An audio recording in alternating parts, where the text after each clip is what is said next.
whilst we get started, we've got some questions coming in. Thank you everybody who sent the questions on. That's fantastic. I'm going to start with so this one's very apt actually, regarding coronavirus. So obviously we're in a pandemic. Have you got any recommendations to make sure my application stands out during the virus? So obviously it's in the news everywhere. There's far less jobs. Students and graduates are obviously entering the job market now, fearful that there's not going to be opportunities available for them. Have you got any advice for students on how to make themselves stand out? I can take this if you want. Yeah, so for me, whenever I'm looking at applications and things, it's not necessarily what you already know, but what you are willing to have known. So when it comes to the pandemic, what I'd be looking for when looking at applications is more people that have embraced the changes that have happened. Obviously, it's a very difficult time for many people, so I wouldn't expect to see really packed CVs where I've gone on this course, I've done this, I've done that. I wouldn't expect that, and I wouldn't ask that of anybody. But what I would like to see are that you've engaged in online content. So, for example, today is a really example. Put it down in your application. You did this, you listened to that, and you took this advice on board. Going to these online things, there's a lot of online lectures that you can participate in, and workshops and panels that you can listen into, and just doing that work alone shows that you're willing to learn something, even if we're in a really difficult situation wherever you are. So that's probably my main bit of advice. I don't know if anyone's got anything to add or. Yeah, I think right now there is still loads of volunteering opportunities available.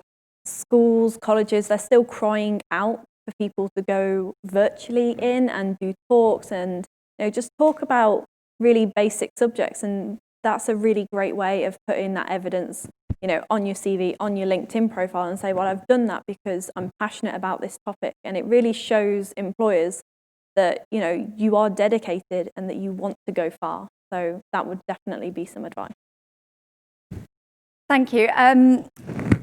Melissa, thank you for joining us. We're just going to start with this one question. I think you might have some insights actually from Mott MacDonald, and then it'd be great if you could all introduce yourself.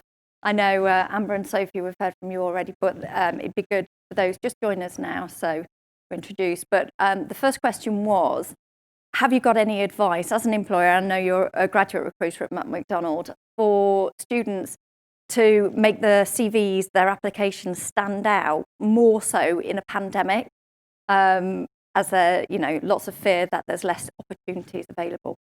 Yeah, absolutely. So as a recruitment team, we do review lots of applications, but those standout ones are the real ones that we get excited about. They're the ones that the students can really demonstrate their passion and reasons why they're actually applying. And you can always tell an application that has been sort of submitted to more than one organisation, more of a blanket approach than one that has been dedicated just to us. So it's really about making sure that your application is dedicated to the company you're applying to, and making sure that you check it. I mean, spelling and grammar, it seems pretty basic, but you wouldn't believe how many mistakes are actually on application forms. Great, thank you. So we've got a range of employers joining us today, so thank you very much for coming into the Kelvin Lecture Theatre to join us in person. It's really great to be able to run this, and thank you to everybody at home for sending in your questions. We are running through those. Do please keep them coming in. Amber, shall we start with you? Obviously, you've done an introduction to yourself, but again, if you could just reiterate who you are, and then we'll work down. Yeah, so my name's Amber O'Connor. I am a mechanical engineer and program manager for remotely monitoring gas turbines, and I'm here on behalf of Siemens Energy. Yeah, so I'm Flight Lieutenant Pip Lloyd-Williams, so I'm a communications electronics engineer with the RAF. I currently come down from RAF Scampton to be here today. I'm Sophie Harker. I'm a senior aerodynamicist at BAE Systems and IET YWE 2018. And I'm Melissa Hopper. I'm the Early Careers Talent Acquisition Manager for Mott MacDonald. Great, thank you. Okay, so actually this one's quite good. It follows on from the last one. Have you seen a decline in job opportunities for students and graduates due to the pandemic? So have any internship or placement opportunities been affected by this? Obviously, engineering's very physical occupation to work in. And so it'd be quite good to know how you're doing a workaround to accommodate that. And is there opportunity to be on site? What is the process? Shall I start? Go for it. You start on that end. So we weren't able to deliver placements virtually for the last summer. So we are really hoping and praying that summer placements can go ahead next year. So we are cracking on with the recruitment, we're doing the interviewing and actually moving the placements that weren't able to go ahead this year to next summer. With regards to the processes we have in place, we're doing a virtual delivery. So we're having all interviews conducted via Teams links. And graduates are still, we still have lots of placements for graduates, still exactly the same as what we were recruiting last year. So it's pretty much business as usual. I mean, we're very similar. Aerospace has been hit hard by the pandemic, to say the least. At BAE Systems, we're quite fortunate being in sort of the defence world, is that the funding for it didn't come from sort of public consumerism, so it's not as greatly affected. So we've actually stayed very similar. If anything, we've increased some of our apprentice recruitment.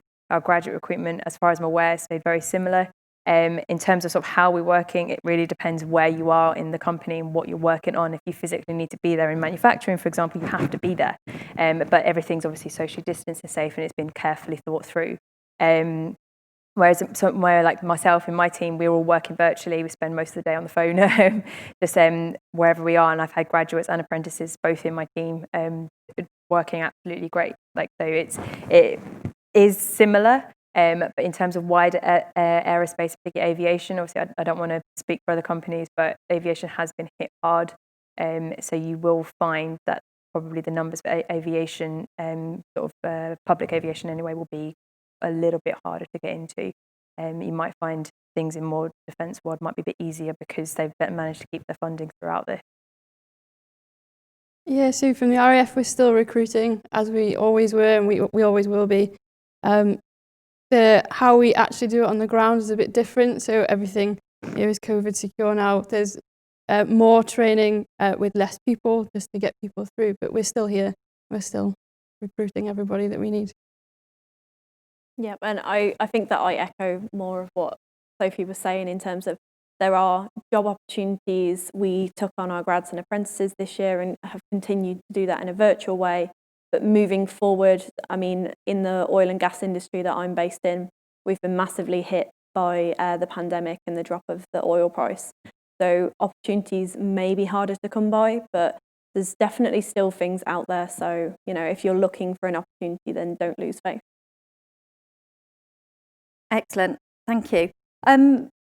Melissa, this probably is one for you and Pip, actually. So the companies that have got internships and the application deadline is in December, which obviously a lot of students have been standing still for quite a while. There's with their classes only just starting up now.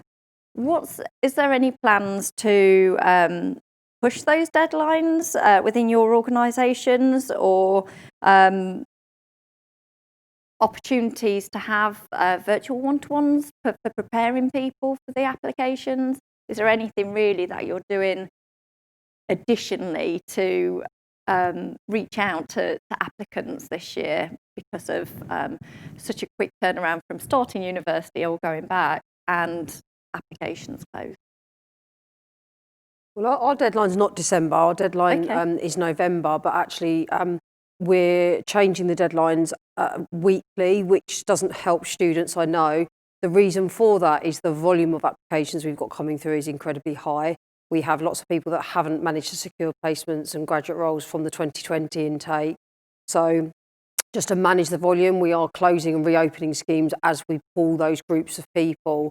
It can be quite unsettling not knowing what an actual deadline is, but it's just a way that we've had to adapt with what's going on. Yeah, I think we've really changed ours at all, really. I think the deadlines are unfortunately what they are. My only advice would be is to do some practices. Like, even if, you know, this sounds terrible, even if you're not interested in joining a said company, still apply. Like, get some feedback on it, work out what you do and what you don't do well. That's my only advice. And apologies, I can't give you more. Like, That's okay. We've got a question in about overcoming imposter syndrome. So I'm actually going to start with Amber with this one. Obviously, you started your career as an apprentice, so younger, but you've got so far within your career in a relatively quick amount of time. And so you talk in your talk about being singled out. So is imposter syndrome something that you suffer from or have encountered? And if so, how do you overcome it? Yeah, no, definitely. I do believe that we suffer from imposter syndrome. I remember when I went for my apprentice, like my interview, and I think that there was over 1,000 applicants and there was only 10 roles. And when I went for my interview day, I was surrounded by people that had been and done their degrees. And, you know, I hadn't even sat my GCSEs at that time. And that's when it really kicked in for me. And I thought, I don't belong here, but I got the job because they obviously saw something in me. And as I go through my career, is that I still have those feelings and I still get questioned on my ability, but I know that I'm a good engineer. And that's the thing to hold close is, you know your ability and actually believe in yourself, as I said in my talk earlier. And it's so important. So don't think that anyone on this stage doesn't feel it, because they most certainly do, speaking probably for everyone. And I think that it's normal, but it's just about remembering who you are and how far you've come. And, you know, if you've done a degree and you've got that qualification, it's because you deserve it. I totally echo that, and on a regular basis suffer from imposter syndrome as well. We've just had a question just come straight in. So what kind of issues do you face in the industry as a woman, and how do you personally overcome these issues? Or what does your company do to overcome these issues?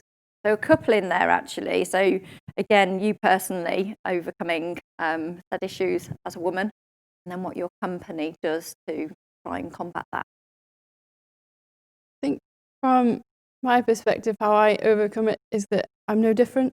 I might be a girl and I might work with a whole load of guys. I manage 42 guys and I'm the only girl on my wing. And that's just a thing. But I'm no different. I don't get treated any different. We're all the same. We're all reported on the same. As long as you don't take yourself out and don't separate yourself out as, oh, I'm a girl, I can't do this, and you approach it as that you are normal and you are the same as anybody else. That's how you do it. And in the RAF, we don't separate people out. I don't just manage girls. I'd struggle with a job because we don't have that many.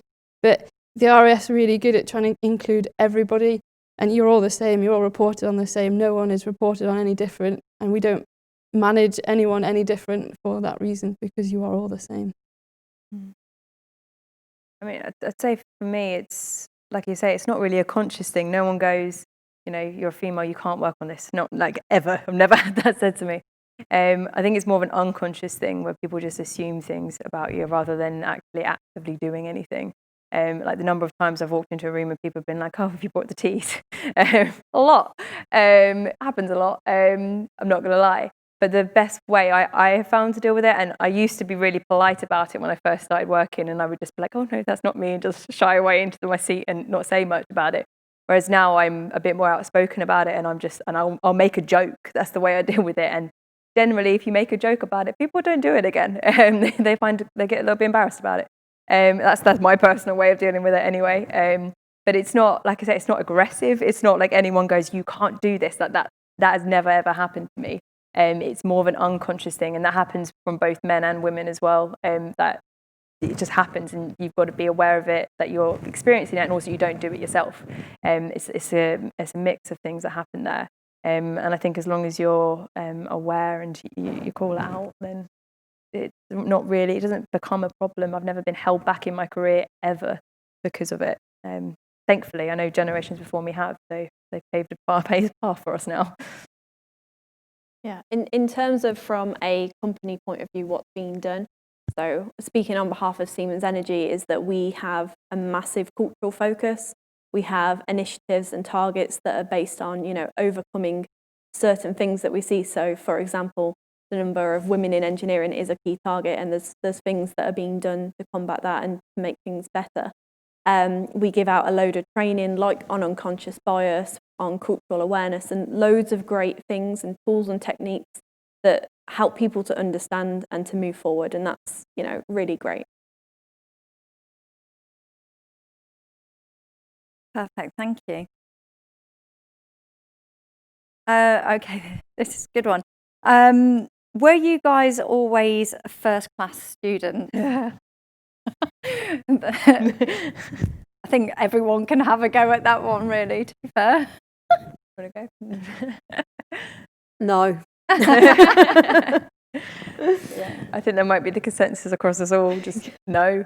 From my experience, my first and fourth years I did really, really well, thankfully, and my second and third years, it just, warning, first year, second year is way harder than anyone prepares you for. Like, no one warns you about second year, but it is really hard. So yeah, my second year, third year results were not great, I'll be honest with you, but my first and fourth were, thankfully. So I did do well in the end, but definitely not. Everything doesn't come easy. Everything doesn't. Some parts of engineering, as well as for me maths, you just don't get on with, and your brain just doesn't like it, and that's fair. And it's not going to hold you back. So don't worry about it. Is my advice. Yeah, I agree. There's definitely bits that you are good at and you can pick up really easily, and there's bits that take a whole 3 years to try and figure out what he meant in first year. But you've just got to keep going at it and chipping away at it. And at some point it will go in, or you won't know it's gone in, and you'll come to the exam at the end of third year or do your dissertation and it'll be there, but you don't realise it's there at the time, which is frustrating. But you'll get there. You will get there. Yeah. Excellent. So, we're going back to personality actually. So I feel like I can't get my personality or full potential across via virtual platforms in meetings. Melissa, this is something that we were talking about earlier in terms of the new process for virtual onboarding and things. Do you think there is a way around this when starting a new job or getting one? So again, is it more about how a company is adapting to doing onboarding via virtual means? Assessment centres, obviously they're all moving to virtual as well, or are some of your companies still holding in-person restricted assessment centres? We've not found it a challenge actually, because our delivery is exactly the same in terms of the content, but it's just the fact that you're going to be on a camera in your room somewhere with a hiring manager. So they're all done face-to-face on a camera. And actually my experience of working at Mott MacDonald, I've been there for several years now, and I've actually had more face-to-face conversations with more than ever actually. Lots of our hiring managers and resource managers, we have conversations over the phone, and I wouldn't necessarily get to meet them. My remit is actually covering the UK and Ireland, so of course I don't get to go to every single office all the time. But with the video now, it's automatic that you pop your video on and you have conversations, and I've actually built so many more relationships than I've ever done in the last sort of 5 years, I think. So we're all adapting, and it's a learning curve for everybody. The only thing to add is that there is a virtual wall, and I think employers know that. They know that you're not going to be as interactive in a group as you would be in person. You might be it's like now. It's easier to talk to people. There is a virtual wall. Employers know that. The only thing I can really recommend is to practice it and to literally film yourself. Take an example question that you get off the internet anywhere for a standard stereotypical interview, and practice it. Film yourself and just practice and see. When you watch it back, you'll hate it.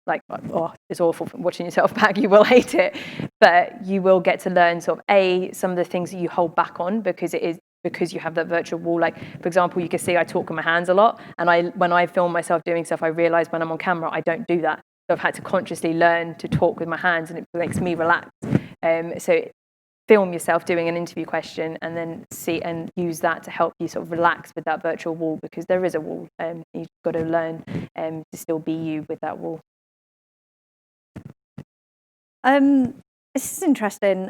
So what do you think women, or you personally, in brackets, bring to a company which male colleagues don't often bring to engineering roles?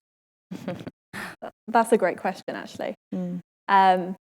Obviously, everyone is different, everyone's unique, but I personally think that women bring those more softer skills and qualities just to a work environment.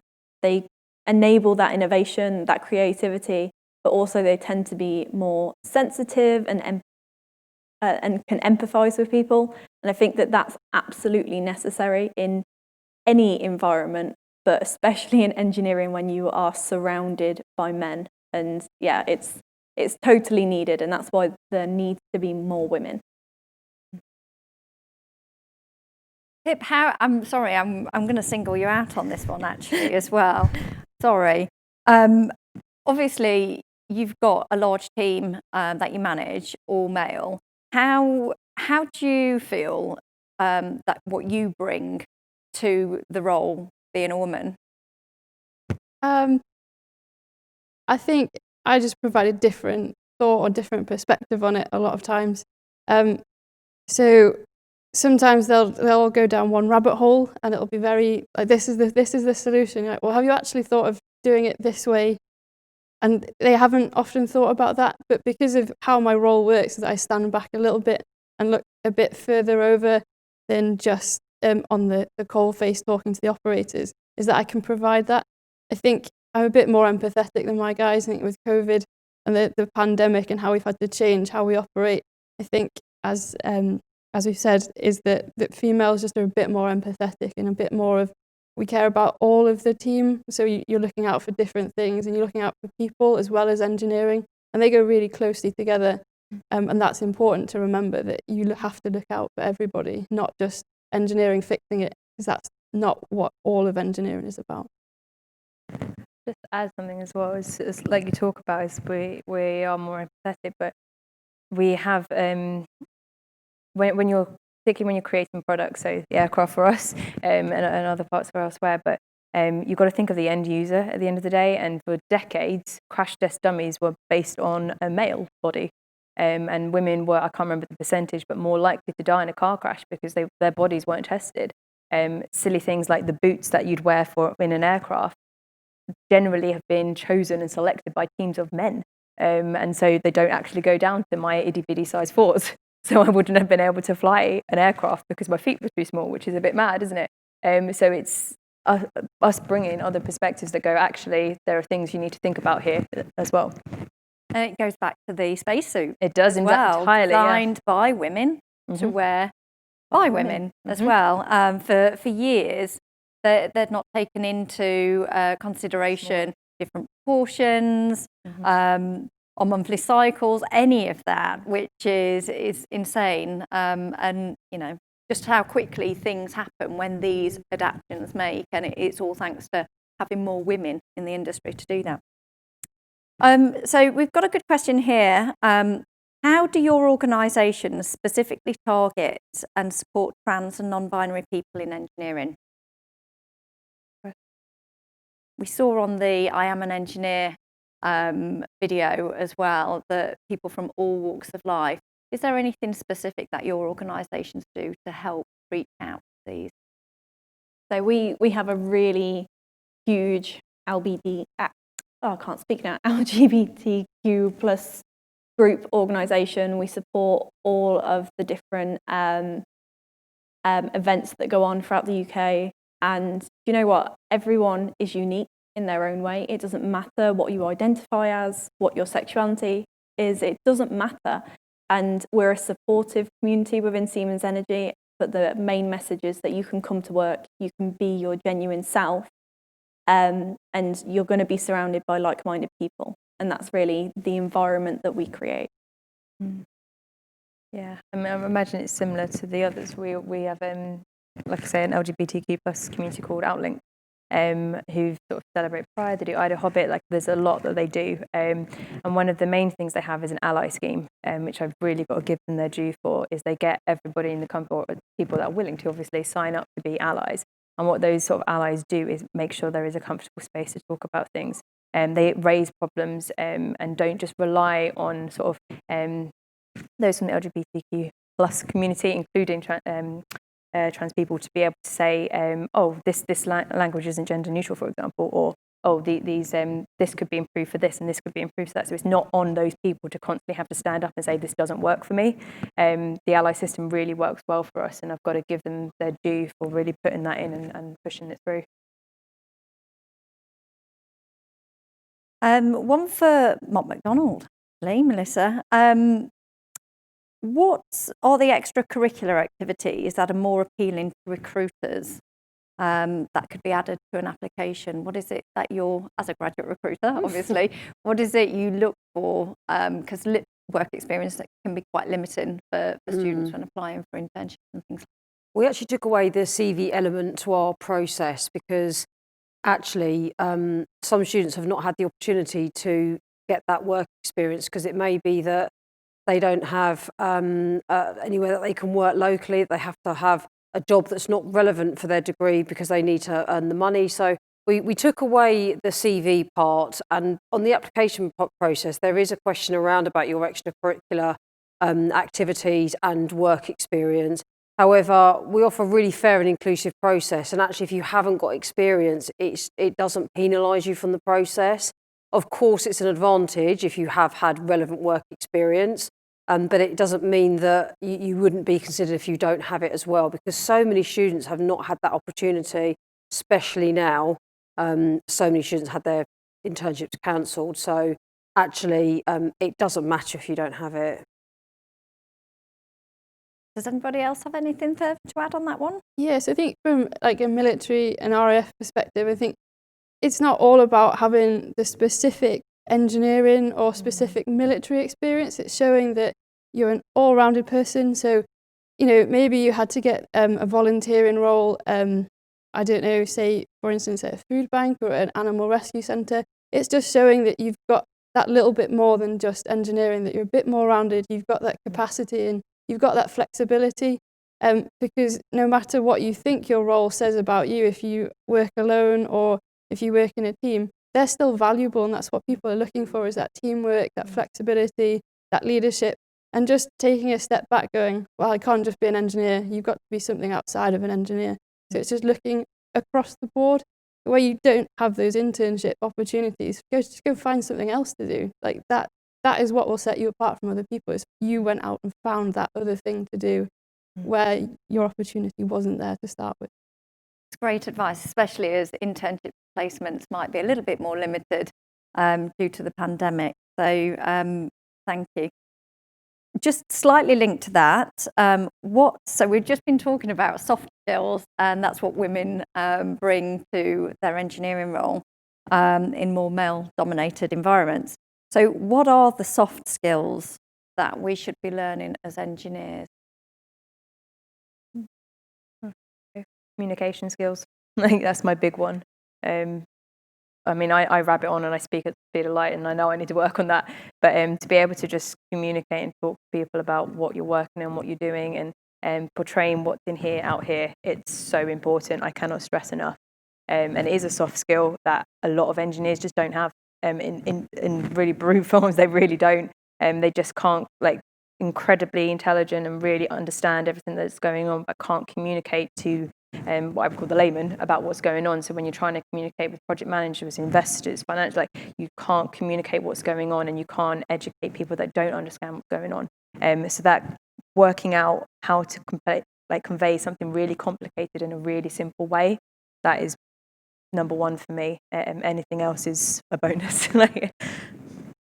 Yeah. I think being aware as well that you need to adjust your communications to different audiences, that actually some people, even though they might be a client, they're not technical at all. And we're assessing students that have the ability to be able to flex and move within different situations and be able to adapt their communication style. And it comes from the empathy point that's been raised, is that if you understand other people and where they've come from and what they're doing and what the background is, it's easier to communicate with them and build that rapport to be able to get the information you need across. We've got a question for you, Amber. Is being an international student considered as a barrier to work in the oil and gas industry? I wouldn't say so. I mean, being an international student student means that you've got actually experience of other cultures, and especially in the oil and gas industry, we come across a range of different cultures, and actually some of the barriers with our, not having a very diverse workforce means that you can't effectively do that communication piece with customers because you don't understand them. So actually coming from a different background means that, you bring something completely different to the table, and that skill set is so useful in the industry. Thank you. Again, probably one more for Melissa and Pip. Is the process of applying for a graduate job different from applying for a placement role? In terms of interviews and in terms of once the deadlines have passed? Okay, so I think what they're trying to say is, in terms of the application process, again, virtual, is it any different for if they're applying for a placement or an internship than what it would be if they're applying for a graduate? Or within your organisations, have you streamlined the two processes to be the same? So ours are the same, and they always have been. So they're an application, an assessment, a face-to-face or virtual interview, and an offer. So it doesn't matter whether it's a graduate role, a year-out placement, an apprentice, or an internship. It's the same process. We have two slightly different processes because of you either going officer or you're going down the non-commissioned route. They're a bit different in how you're interviewed. If you want to be an officer, you have to show different traits. But if you're a graduate, you can go for both. There's not a barrier to either, and it's just the normal process. So, but we're looking for the same things across the Air Force. So they're slightly different, but they're the same really as they always were. So no great changes. Perfect. This is a good one, and I don't know, you might all have something to add on to this one. So, are many graduates or students hired due to networking as opposed to regular application process? And this is something that we were talking about just before we started the event. Obviously, in a normal non-COVID pandemic situation, this lecture theatre would be filled with students who would then be networking with you guys as employers, finding out face-to-face what the process is and getting advice and tips straight away.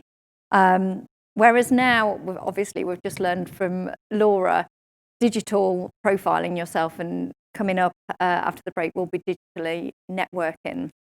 Do you ever hire somebody who you've met at an event or who's got in contact with you digitally following an event maybe, or has just personally approached you on LinkedIn with a message?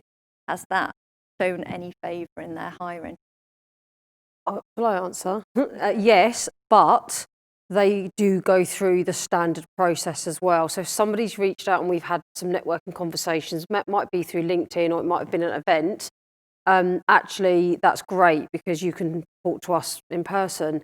But it's really, really important that we offer a fair and inclusive process. So everybody does need to go through that process of doing the application and pass our assessment.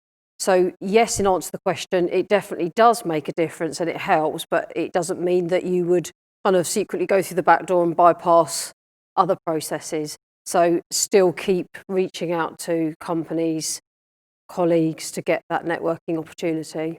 I think it massively depends on the size of the company as well and the age of the company. So something like BAE Systems, McDonald's, Siemens, etc., and RAF, yeah, go through your process. And if you know someone, great, but you still have to go through those steps. Whereas something smaller, like a small tech startup or just a smaller company in general, don't always have assessment centres, don't always have that sort of process, and they're just looking for an email with your CV and a cover letter. Those sort of companies, if you can get in the door with them already, that is a big advantage. But the bigger companies, I'd say it's less of an advantage. It's potentially still a little bit depending on your recruiter, but not as much as the smaller. So if you're going for a range, I would put the energy in networking for the smaller companies personally. That is me personal. I would do that if you can. I think networking from a military perspective gives you that depth of understanding and just gives you other people's ideas about how to get into the RAF, what the RAF want you to know. But our selection process is based on you as an individual. who you know within the RAF is great for points, but they don't have any effect on how you're recruited. You're recruited on your own individual merit, going through our selection centres or going through the selection process. But I would say do that networking, come and talk to us at events, come and talk to other partners, but it's your merit that you're going to get that job. That other person that recruits you, if they do know you, isn't going to help you in your job. It's all about you and what you bring to the table. Just to add as well, I think also it's not always about the here and now. A good example is somebody reached out to me on LinkedIn last week. He was a student about 4 years ago through a scholarship programme, and I got to know him really well through these regular annual meetings. Now, he graduated 2 years ago, so not sort of eligible for the graduate scheme, just been made redundant, and reached out on LinkedIn. I then sent his CV over to our experienced hire team, and he's actually got an interview tomorrow.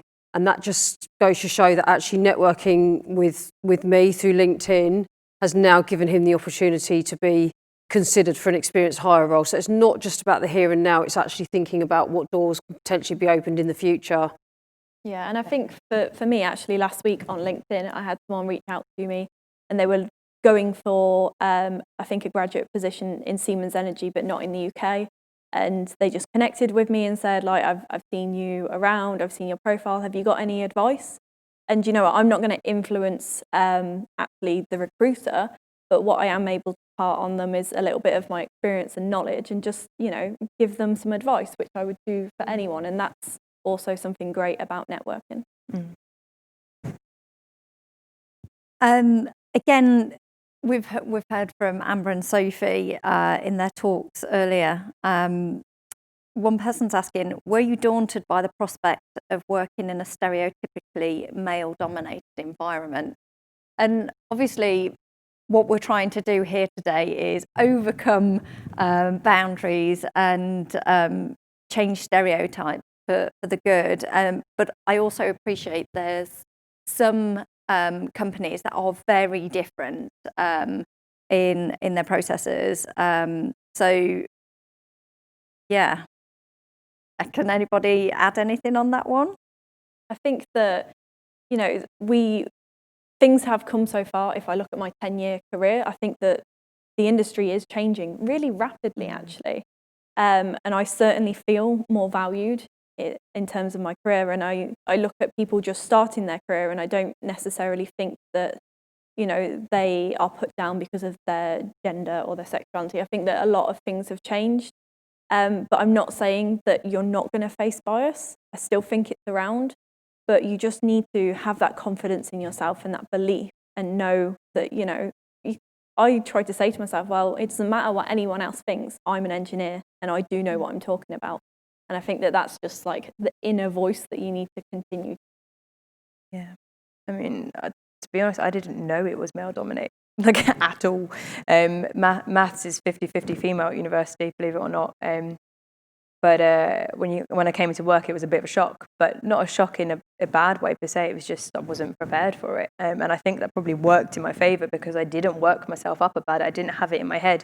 And I have a friend who works in the industry who's very persistent about using the word male dominant. She doesn't like it because she thinks if you start saying it, it becomes in your head and reminds yourself again and again and again. Not saying that it isn't. There's more men named Chris in my team than there are women in my entire department. So that says a lot.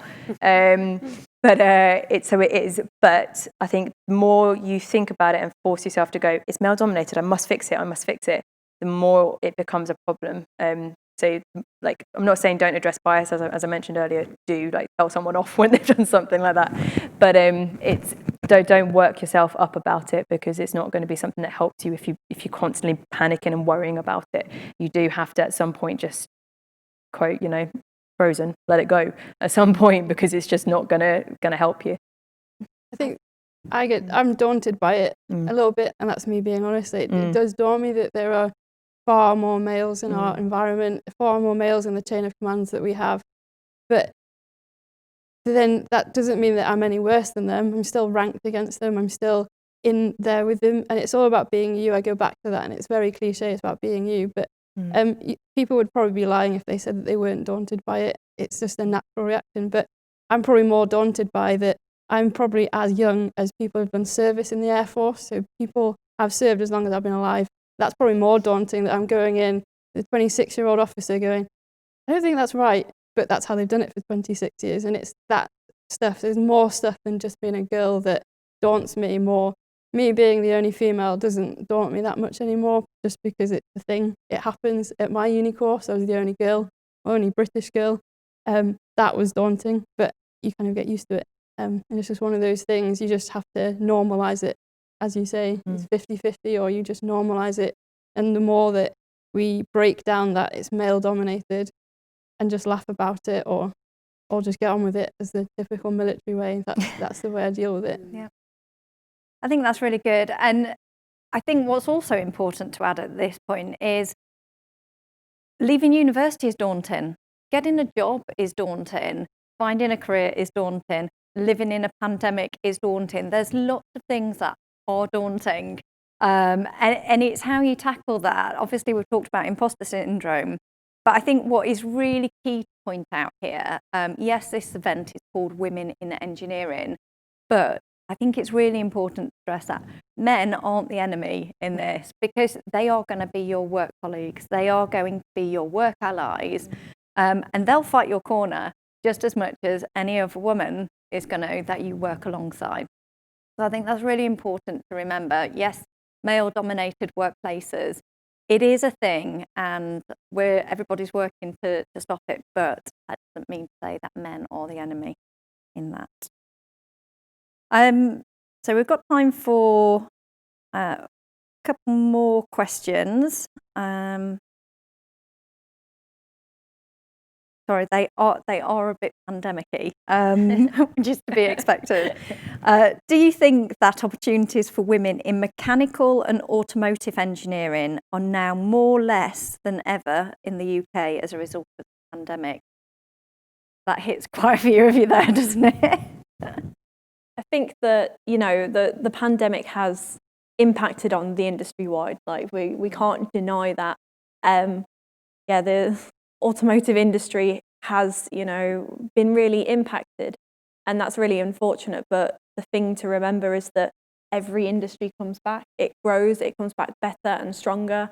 But having that skill set of being a mechanical engineer is so diverse. There are so many jobs that you can go into. So rather than just thinking, I need to specifically go into this box because that is what my degree suits, why don't you diversify yourself? Look at different, wider opportunities, because there is actually so much out there, and you might not even realise it today. What you've learned through studying can be implemented in so many different things, and that skill set is so valuable. Yeah, and just to add, I wouldn't think it's any worse because of the pandemic. I don't think they've just gone, let's fire all the women. Like, I don't think that's happened. Like, no one's like reduced it. So in terms of opportunities, I don't think it's got worse. I think it's bad for everybody because of the pandemic. I don't think it's negatively specifically affecting women, if that makes sense. That's what I was just about to say. Yeah, I think if anything, it may actually give rise for more opportunities, because things are changing, and because companies have gone through tough times, and they've unfortunately had to let a lot of people go. Hopefully, as things start to grow in the future, as you say, they will be looking for a more diverse pool of candidates. So, I don't want to say yes, it's going to happen, no one has a crystal ball, but hopefully it would actually be, in the long term, a good thing. We'll see. Great. One last question. So, and again, quite important, obviously, really feel for students going back to university, having known what university life used to be like, and going back to it in a pandemic. It is very different. And I also feel for you students that are going to university for the first time under these circumstances as well. Really hopefully it's going to be over soon. But one of the questions is, so if you're graduating this year, so in final year, is it advisable to do a master's or a PhD and use that as your work experience, and then added on to that is, would you pursue a doctorate? So again, for people who are coming straight out of university, is it best to seek a master's, a PhD, as opposed to going into the job market as it is currently, and how is that looked upon from an employer's point of view? I think only the individual can make that decision. To stay on studying is your choice. There's financial implications. So actually, as a company, we recruit bachelor's, master's and PhD students. So we recruit a sort of wide breadth. I think no one knows where we are. I think nobody realised that this would go on for this long. So I think you do what you think's best for you, because actually if you do another year's study, things might not be different in the year. So do what you want to do that you think is right for you. I don't think we can kind of advise people whether it's the right thing to do. But as I say, we do recruit bachelor's, masters and PhD. So I think with anything with further education, I mean, I did a master's, but my master's was integrated, so I did 4 straight years. So for me, the financial implication wasn't as bad as if going to do an MSc afterwards, for example, because you have to pay for the course and your living expenses separately. It is a financial output at the end of the day, a master's or a PhD. So by all means, go for them. But my advice is weigh off whether you're doing it, like you say, for the right reason. Because when you do, particularly PhDs, masters slightly less so, but still applies here. You have to really be interested in what you're doing. If you start a PhD on something just because it's available and there's funding for it, you're just not going to love it. You're not going to like it. You're not going to enjoy it. You're going to struggle with it. Particularly with PhDs, you have to really, really love your topic because you are dedicating your life to it at this point.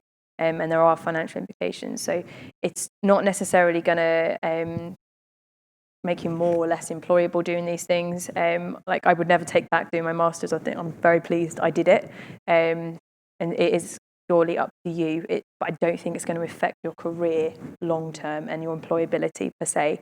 It's what you're most comfortable with. If you feel like you want to stay in education for a year longer and wait and apply, you want to stay for another 3 to 5 years longer and apply later, then do it.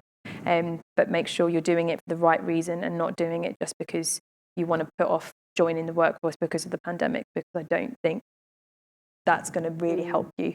The pandemic hasn't changed, like we've talked about, hasn't changed how we're recruiting in terms of what type of person. It's not changed what most engineering industries aren't working. I'm not going to say all, obviously, being aviation, but that's not changed that. So if you're worried about just sort of whether it's better just to wait a year, I'd say don't use that as your reason to do further education. If that makes sense. That's my personal advice. So do whatever's best for you. I think from our perspective, you have to have a degree minimum to be an Eng officer in the RAF, but there are opportunities later down the line to do a master's, even if you go in as non-commissioned. You can go in with a degree and then still get a master's further down the line. You need to do your research to think of whether it's the right time for you, as we've said. And it's the masters and further education opportunities will probably always be there, virtually in the new normal of how we do things. But for us, they are there within the military. You can get it further down the line, or say you're doing your degree and you think this isn't for me anymore. There's opportunities there within the military to still do your degree and still go further in education. So it's not the be all and end all if you get to the end of the year and go, I don't want to do a master's. I got to the end of 3rd year and went, I'm not doing a master's. I can't do another year. That wasn't in a pandemic.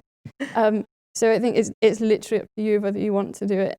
I might take up a master's later down, but it might not be an engineering one. Be different. But those opportunities will still be there, and it's a totally personal choice. It's not something the Air Force or other companies can tell you that you need to do and stay on at university for. Great. Thank you so much. Really great questions. So thank you everybody for sending those in.